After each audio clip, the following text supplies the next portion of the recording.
Hello students, अगर आपसे कोई पूछता है, कोई संख्या दे के पूछता है कि क्या वो संख्या पूर्ण वर्ग है या नहीं है, तो उसको किस तरह से आपको पहचानना है। ठीक है, तो उसका पहचानने का तरीका ये है कि उसका वंस प्लेस, उसकी इकाई संख्या आप देखेंगे कि क्या है वो 1, 4, 5, 6, 9 है कि नहीं है।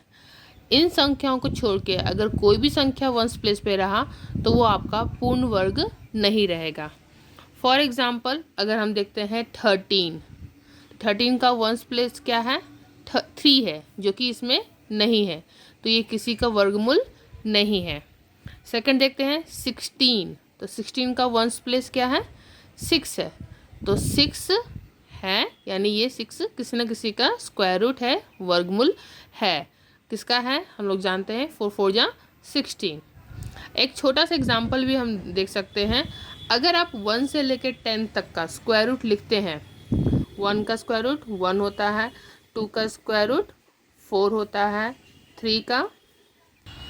अब अगर देखते हैं इस सीक्वेंस को, तो 1 का स्क्वायर रूट 1, 2 का 4, 3 का 9, 4 का 16। ठीक है, अब इन सब का वंस प्लेस देखोगे तो देखिए 1 4 9 6, फिर से रिपीट हो रहा है 6, फिर 5 है, 9 फिर से रिपीट हो गया, 4 फिर से रिपीट हो गया, 1 फिर से रिपीट हो गया। ठीक है, और अगर 0 रहता है वंस प्लेस पे, अगर 0 रहता है तो 0 हमेशा 2 रहना चाहिए, यानी सम संख्या में 2 या 4 या 8। अगर विषम संख्याओं में 0 रहा तो वो आपका पूर्ण वर्ग नहीं रहेगा।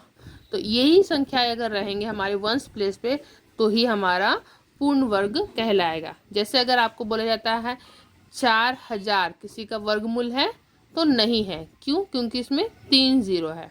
अगर 400 पूछा जाता है कि क्या 400 किसी का वर्गमूल, किसी का स्क्वायर रूट है, तो यस इट इज़, बिकॉज इसमें 2 0 है। ठीक है, तो ये आपका गया 2 का स्क्वायर रूट, और ये 0 यानी 20 का स्क्वायर रूट है ये।